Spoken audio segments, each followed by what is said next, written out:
Hi, I'm Owen Canfield with the Oklahoman, joined today by Attorney General Scott Pruitt to talk about the Southern Republican Leadership Conference going on across the street. Scott, thank you so much for taking a few minutes to join us today. Glad to be with you, Owen. It's a big event for Oklahoma City. Give me in broad strokes what you think this means or what potential it has down the road for Oklahoma in terms of shaping the political landscape this year. Anytime that you have this number of presidential candidates coming into one forum like this, you're going to see a cross-section of ideas and speeches and directions that they think the country should go.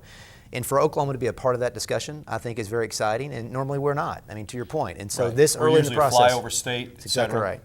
But when you look at our state, and I think what has happened here over the last few years, ideas and leadership, you look at Oklahoma City and what's happened here statewide as well. I think the candidates that are coming through are going to see that, see the energy that's in the state, literally and figuratively, and it's exciting that they're here.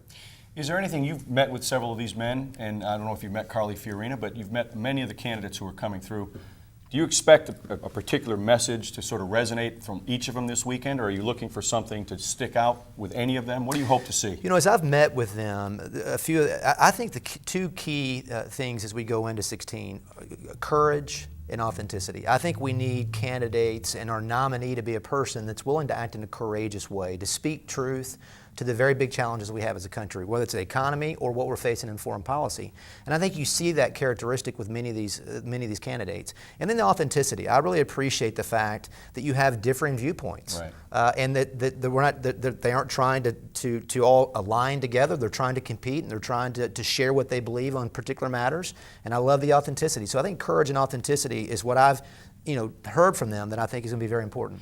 The calendar has you down tomorrow, Friday, to speak. What do you want to say to the folks gathered here this week? My time as Attorney General, I think we're living in a significant time. I think this president's worldview doesn't fit the world, and we see his approach as a command and control approach that really puts Washington at the center as opposed to the states and citizens, and sometimes inconsistent with what the law allows and permits. And so I think one of the things I'm going to be talking about is this is a significant time. This is a time in history that we have to choose the right candidate that's going to change the trajectory as we go forward in the next 4 to 8 years, because we've lived the last 8 years with a philosophy, a viewpoint that this doesn't work, and I think people feel it.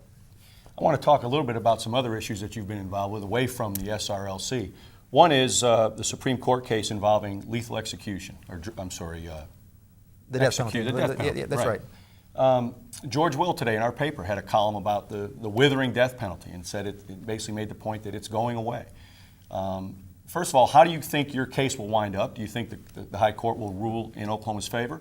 And where do you see the death penalty maybe 10 years from now? You're right. George Will had the piece today in the Oklahoman that talked about the death penalty not acting as a deterrent. I think he's largely right in that regard. The reason for that is it takes many 16 to 18 years. In my office, we represent the state with all capital offenses, and the people that are on death row right now that we're waiting to execute these two cases, over 48 years of appeals. Right. So it's very hard for something like that to act as a deterrent when you have 48 years of combined appeals. Sure.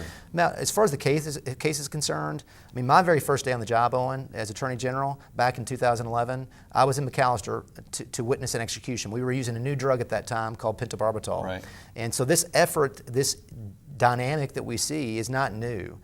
We've seen a number of years where the abolitionists, the anti-death penalty groups have lobbied very strenuously manufacturers in Europe that export these drugs to the United States, pentobarbital, propofol, sodium thiopental, all those drugs that states have used for decades, you can't buy anymore.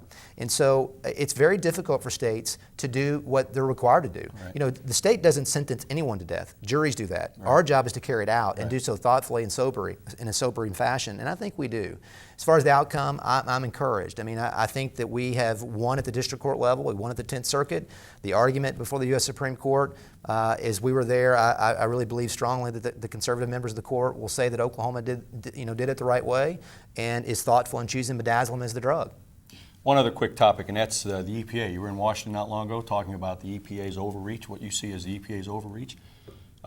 Is this a matter of having to just wait this administration out and hope things get better with a new administration, or do you think things can get better in the near future? That's part of it. I think part of our challenges, whether it's the Waters of the United States rule that's coming out or the Climate Action Plan that's coming out next month, much of that is to hold this administration accountable. When you're dealing with an executive branch, Owen, that literally unapologetically says, I've got a pen, I've got a phone, if Congress doesn't act the way that I want them to act, I will pinch hit for them. Right. Well, that's just not the way our system works, and the only accountability that you have in that kind of system is judicial. For the states to come alongside and say, no, we have rights that are preserved to us under the Constitution, under the statutes. Right. You've abridged those. And, the immigration case, 26 states have kept him from doing something unlawful. Mm-hmm. We've done that in many EPA actions, and we'll see that continue until he leaves office. But it's very disappointing to me when you look at this president's attitude.